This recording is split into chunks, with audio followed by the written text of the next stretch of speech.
back into another Friday edition of the Daft on Draft podcast. We've had a loaded week this week, doing some helmet stickers, some Daft on Draft, a dueling mock draft on Wednesday, Thursday this week, and now back to our Week 11 preview where we've got a moderate slate. Yeah, I was thinking about the mock draft, and I don't know if I've ever heard or seen somebody or two people do that before, where they both do a full mock draft and kind of compare notes. But I had a lot of fun doing that, and I think even in a written form, like I think obviously going back and forth on a podcast is nice, but even in a written form, I think that would be a lot of fun. I agree. I think it would too. When I was more involved doing a lot more Brown stuff than I do now, there was a guy who did a live stream who would do that. He'd do like 3 of us, and we'd all use different mock draft simulators, and do Brown specific mocks at the same time, which was a lot of fun. Yeah. And we'd all try to stay consistent with what that site's boards were. So we really got a full array of outcomes as well. And not like scrolling to like the 300th ranked player that we all knew was going to go in the 3rd round, but they had to update their boards and things like that. But so that was a lot of fun. I agree. We really got to break down if we had the same player in different teams, we got to break down how that player fits in different schemes, in different team philosophies. If we had matching picks, which happened 3 or 4 times, we got to talk about why.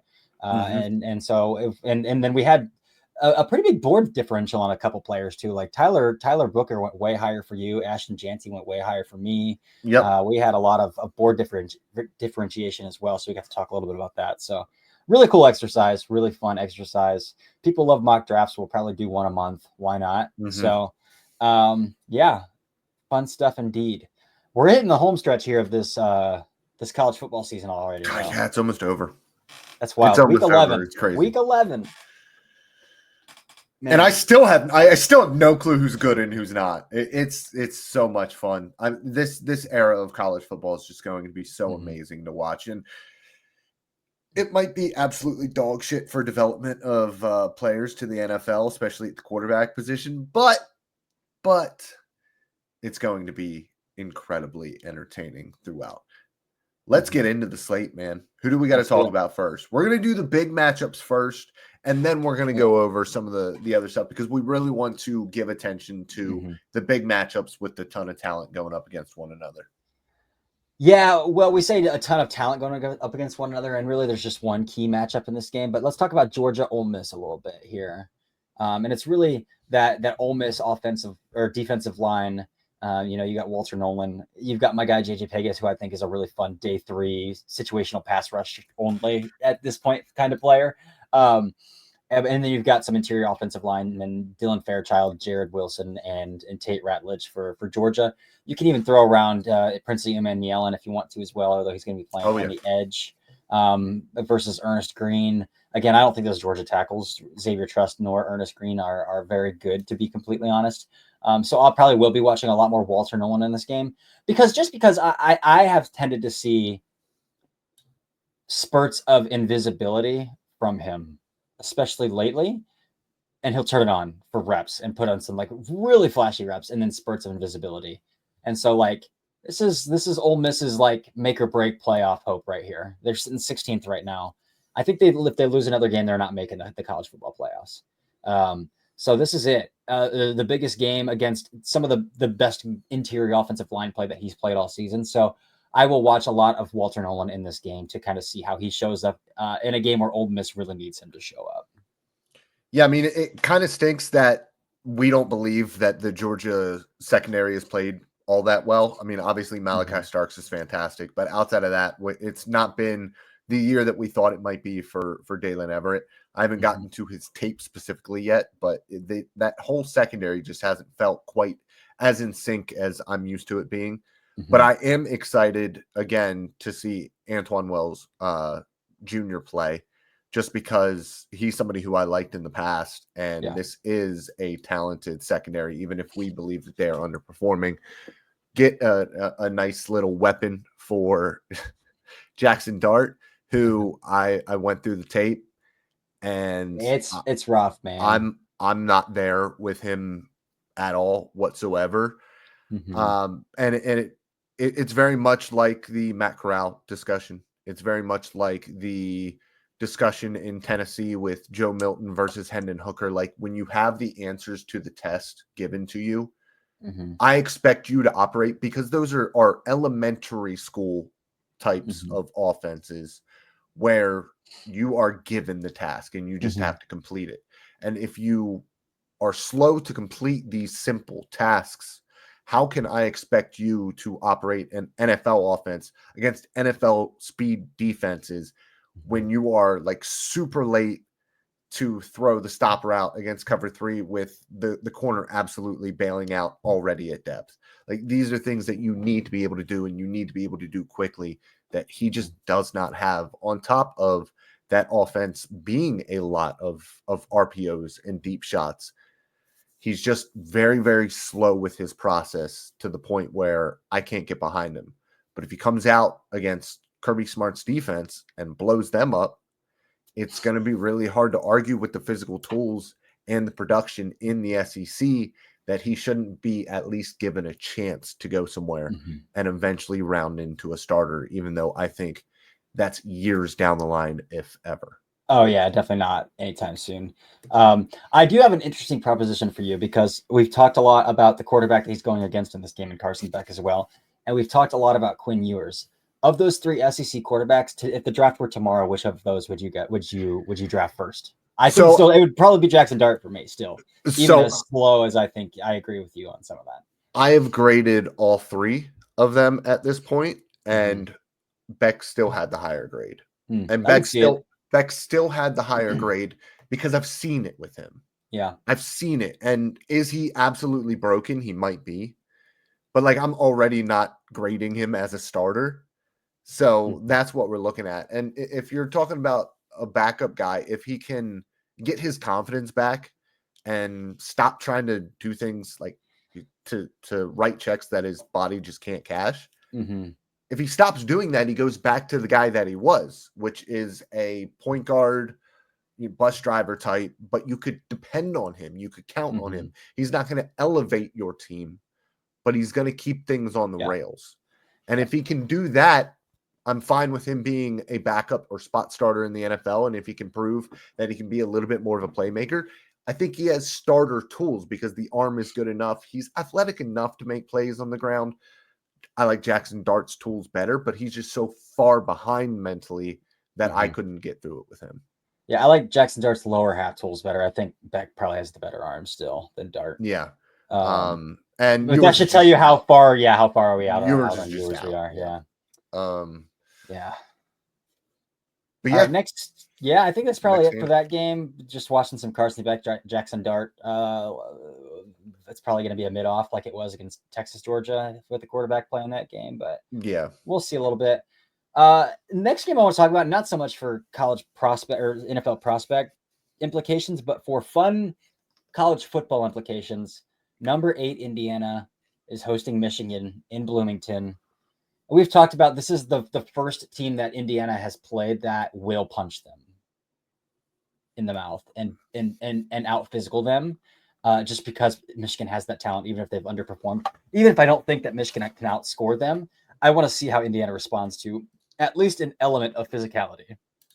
And they've got that down the stretch 3 weeks in a row here. They've got Michigan, then Penn State, then Ohio State. So we'll see what this team is made of. Again, they're sitting 8th in the nation right now in the college football playoff initial reveal on Tuesday night as well. So they are sitting pretty.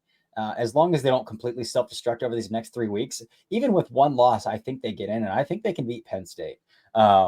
So we'll see how that looks, but I'm really watching that. Again, Curtis Rourke as well is worth talking about. Let's throw Curtis Rourke in that conversation.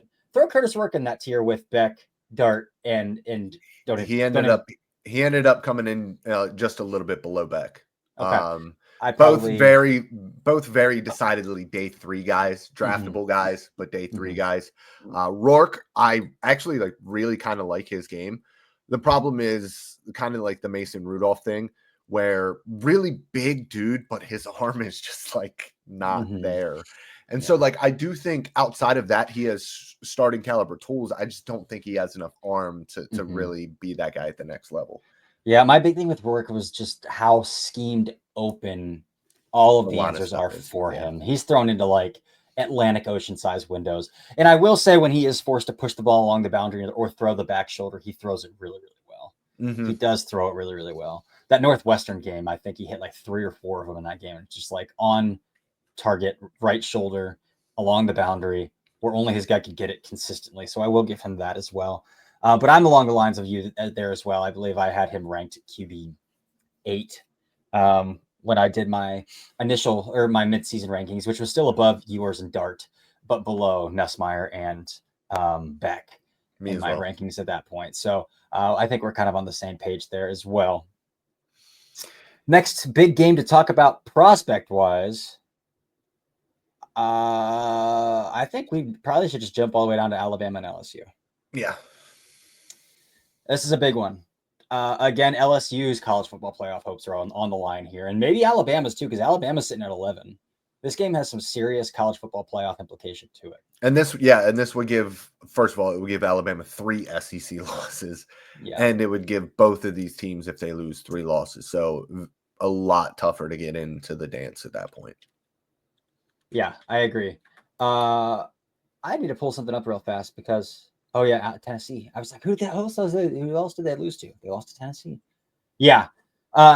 Again, trying to find the good college football team in this. I mean, you couldn't sell me on Tennessee either, even though they beat Alabama. I just think that offense is way too juvenile to win a national championship with. But we'll see. I mean, they have the high end quarterback, so maybe that's all you need, and the speed on the outside. So maybe that's all you need, like offensively. I mean, yeah, you would think so, but that offense is really like kind of run dependent at this point. They have not been throwing the ball as well as I expect a Tennessee team to throw the football. So Nico's been a little rough the past few weeks, but Dylan Sampson, ride Dylan Sampson to victory. So, but in this game in particular, the 2 players obviously to watch most are going to be Jalen Milroe and Garrett Nussmeier, 2 quarterbacks who have still gotten first round hype, even though they've both had they've stacked some bad weeks in recent history. Like again, we can talk about Jalen Milroe's tools. His last 2 outings have been UDFA tape. And I still hear that he's getting first round buzz and he's getting mocked first round constantly. And it's like, boy, that is a huge bet that you would have to hire an offensive coordinator to completely reframe your entire offense for the player that he is. And you're just betting on his legs, that's going to be good enough to win you football games at the NFL level. And we have not seen an example of that ever, because people want to say that's Lamar Jackson, but Lamar Jackson is a very good pocket passer, an unbelievable in structure worker as well. And that's what I think Milroe is trying to do. And I think that's what he was doing early in the season, but he had just the past couple weeks has been flat on his face. It looks like he's kind of lost his confidence in what he's seeing, and the loss of confidence in what he is seeing has also affected his ability to just throw the football. He is not. He's missing shallow crossers, man. It's bad. I mean, he's missing bad right now, where he was not missing like that at all early in the year. And he's always had the deep ball issue with it just being flat and him not really being able to elevate it. But this is completely different. I wrote him up. I still graded him. He's still in my top 10 for quarterbacks right now. And listen, he's really high because I have a numerical grading scale, and his rushing ability definitely boosted him up. But I mean, and it's a class where you're comparing him to probably like Drew Allers in same tiers. So it's like what other quarterbacks are going to perform? Like, are you? And yeah, it's like QB 3, 4, and 5 on my list. I said they should probably just go back to school. That's exactly what I said. Just go back in my rankings as well. But, yes. Nussmeier, though, I think Nussmeier will play well, because if you just watch what Bama did against Carson Beck and what Bama tends to do, they don't send a lot of pressure. They don't send a lot of sim pressure. They just hope their front 4 gets home and they'll drop 7 on you and try to confuse you in the back end. Where Nussmeier gets tripped up when you give him looks up front, you simulate stuff, and he has to readjust his eyes post snap. Yes. And I don't know how much Alabama's going to challenge him with that in this game. If they're smart and they watch Texas A&M and they say, hey, if we throw 7 in the box and drop 3 out, he's going to struggle with that. I would hope they would do that. Because that's where he really does struggle, is because I don't think he can count more than 5 when he's looking at players in the box. And then I mean, he really struggles to read some coverage keys as well, like some very obvious bailing cover 3 corners and trying to throw the flat, and it's like some really rough stuff like that. We'll see, but I think he will be okay in this game because what he tends to struggle with are not things that Bama tends to throw at quarterbacks. Yeah, and just talking about him a little bit, the one thing in these QB1 conversations that I haven't seen get brought up once is his size. He's not big. He's small. Like he's legitimately not a big player. He's 6'1", maybe 6'2", and he is listed at like 198 pounds. So he is a sub 200-pound quarterback. We don't see that often. We saw it last year with his teammate, but I think Jaden Daniels broke 200 at the combine when he weighed. Well, and the other thing with Jaden is that a lot of people I don't think realize is his upper body framing. So he is built just like a rectangle. He has incredibly narrow clavicles, no shoulder broadness at all, and that lack of shoulder broadness makes him look even smaller than he actually is. So he has a little bit of thickness in his lower half that he's able to, get a little bit of weight into.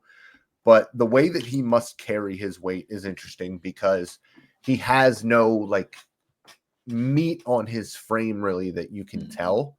But he is a little bit of a bigger player than you would expect him to be. But like I said, Nuss, not a very big dude. So when we're talking about the quarterback QB1 talk, that's something else that we have to bring into the conversation on top of the inconsistencies in what he sees post-snap and just overall how often he is putting the ball at risk right now. Yes. And I also just don't think his arm has as much velocity as people are saying that it has. All right, so I like his arm. I actually like his arm quite a bit. He's gotten a lot more consistent. I like the flexibility of it and the angles that he can throw from and the platforms he can throw from. Yes, he doesn't have Cam Ward's arm. No. And I don't think he has Aller's arm. I think he's more flexible than Aller is as a passer, although Aller can do the arm angle stuff as well. Nuss is more flexible than that, but he's also not 6'4", 240. Correct. Yeah, 6'5", 240. Other matchups to watch in this game, again, those LSU offensive tackles. Against LT Overton. LT Overton. And that's the matchup to watch. Yeah. The other matchup to watch. You could say Kyron Lacey against Domani Jackson, but I would bet a lot of money that Domani Jackson's going back to school. So I don't know if it's worth really talking about that as much right now either. But yeah, how does Emory Jones and Will Campbell handle LT Overton? Is going to be a fun one to watch in this because I do think Will Campbell's playing really good football. I think LT Overton's playing really good football. I think Emory Jones's traits bail him out still a lot. So we'll see how he can handle a lot of power through his chest and if that core strength is enough to compensate or technique still just isn't there with him as well. That's really it for the big games.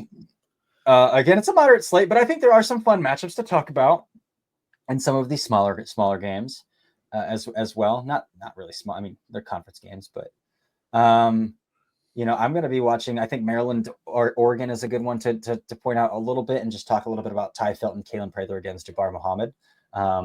Again, I don't think Jabbar Muhammad is a top 60 corner. I think he's probably a third, late three into the mid rounds kind of player. But I do think Ty Felton is a top 64 player, like top 75 minimum. Just the way that he flies down the football field and the movement skills he can carry while he has the throttle that he possesses while having that twitch that just burn as well is really awesome. And then Kalen Prather's the same way. His production's up and down. So I know that factors into a lot of this as well, but from a fluidity perspective at 6'3", 210, he moves really well. And so I really do like both those Maryland wide receivers, and I'm excited to kind of see how they perform in this game against the number one team in the nation, against Jabbar Muhammad. Let's feel it out. Yeah, let's see if they have enough time to throw the football against that defense, because that might be a little bit tough with Derek Harmon in the middle there, who he's still going off, and they do a lot to really help his overall production. I think that it's a little bit fluffed when it comes to that, but I do think that he is a much better player than I gave him credit for early in the year. So I'm definitely interested in just how he performs down the stretch here against hopefully some better interior competition. And Billy Edwards Jr. is still my Taylor Heineke bet of any of these quarterbacks. I don't think he's coming out. he's going to go back and probably transfer up to another school who needs a quarterback and make a lot of money next year. But Billy Edwards Jr., I'll be watching this game as well for fun purposes. But Oklahoma, Missouri, I think R. Mason Thomas, the edge rusher for Oklahoma, another one of those DPRs that this class is filled with, against Armand Membo, starting right tackle from Missouri, who is going to play guard at the NFL level. Again, like every tackle that we talk about. But Membo is really well put together. I don't know if you've watched him yet, but he is a dense dude. And he moves pretty well on his feet for how big he is. Definitely a guard, but we'll see. I'm interested in that matchup as well. Yeah, and kind of for me, and moving on to a different game, because I assume that was the only matchup from that game that we needed to. Yeah. Luther Burden and Billy Bowman, because Billy Bowman's going to get caught in space maybe with them a lot, but like, what other talent does Oklahoma have right now? Very little. I mean, they're just so banged up. They're just so banged up. Yeah. For me, my eyes go to Clemson and Virginia Tech, and it's not even really the like prospect matchups as it is. I want to see Bashal Tutton and I want to see Phil Maffa in this game because I am super excited, and I'm getting to running backs this weekend in depth. But I want to watch Maffa more. He's really starting to go off. He's 6 foot. He's 235. He's a big boy. Big boy. He's scoring a ton of touchdowns. Very interested to watch him. But Bashal is somebody who I really like. He's super shifty, explosive. More of that like muscle hamster kind of build to him. But the fumbles are an obvious issue with him, like historically bad ball protection overall, but a really fun player outside of that. So I'm interested in that. And then I'm also interested in this game. The Clemson wide receivers are all a little bit young. They're true juniors, or Tyler Brown is a sophomore, but they're starting a couple true freshmen as well. Yeah. Which is bizarre. Yeah. And for me, I want to see Dorian Strong and Mansour Delane against this offense in general, because, I think outside of last week, you had kind of started to like Cade Klubnik a little bit. Oh, and then it was so bad at Louisville. Like, that tape is so bad. Oh, it's hideous. It's hideous. And so he has, outside of that, has been playing a lot better so far this year overall. I was a big fan when I watched Dorian Strong in this quarterback class. So super excited to see how that matchup shakes out, because you want to see him against the best competition. Agreed. I like the Clemson slot receiver Antonio Johnson a lot. That dude is explosive. Little dude, but he is explosive. So he might get a lot of Delane reps. Him and Delane might get a lot of reps, which would be fun. Which would be a lot of fun. Yeah. Any other matchups that stand out to you that you want to talk through? Man, no, not really. Yeah, I think that I've reached my capacity as well with the slate in terms of one-on-ones. Is Washington State the quietest one-loss team in the? I mean, they have to be, right? Yeah, they're playing a Mountain West schedule. That's probably part of it, but definitely. Yeah, for sure they're the quietest one-loss team. Their quarterback is a lot of fun. He's another guy who's probably gonna transfer up next year as well. He's Mateer. Got Mateer, dude. He's got a real flexible whippy arm too. I don't know if you've watched any of Mateer. That dude he's got a very rubber bandy arm. It's a lot of fun, and he can run. He's a good athlete, very good athlete. He turns the ball over a lot though. Ball over a lot, but he does have some really fun tools, and probably transfers up into a P4 conference next year as well. So, yeah. Ashton Janty versus Nevada. He should run for 300 yards. Yes, he should. Yes, he should. Yeah. Does Notre Dame have any interior offensive linemen right now? No, they graduated all other guys over the last 2 years, and they're all young pups sitting there along their offensive line. Yeah. You talking about Farmer? You want to watch some Farmer matchup? Yeah, I wanted to watch some Farmer matchup. I mean, Notre Dame always starts up like really highly recruited young guys. Yeah. So it could still be, a talented thing to watch. Like Joe Walton, Blake Fisher started since they were freshmen. So, yep. Could always be worth watching there still. Yeah. Yep. Yeah. All right. That's 25 minutes, man. 25 minutes. Listen, after we've gone 50 in the past 2, we were due for one that was under 30. We were due. It's like your caloric intake. You don't look at it per day. You look at it per week. You don't look at podcast episodes per episode. It's how long did we talk per week? We still went over this week. Yeah, we did. But it's okay. It's okay. We had a lot happen this weekend, and then we did a mock draft. We'll get back to quicker stuff next week. We might be able to start making our big board. I think so. Week. Yeah, I think we might be able to do that. Yep. Love it. All right. That's all we got. Thursday night football. Yeah. Let's watch some. Watch Lamar and Joe Burrow go for it.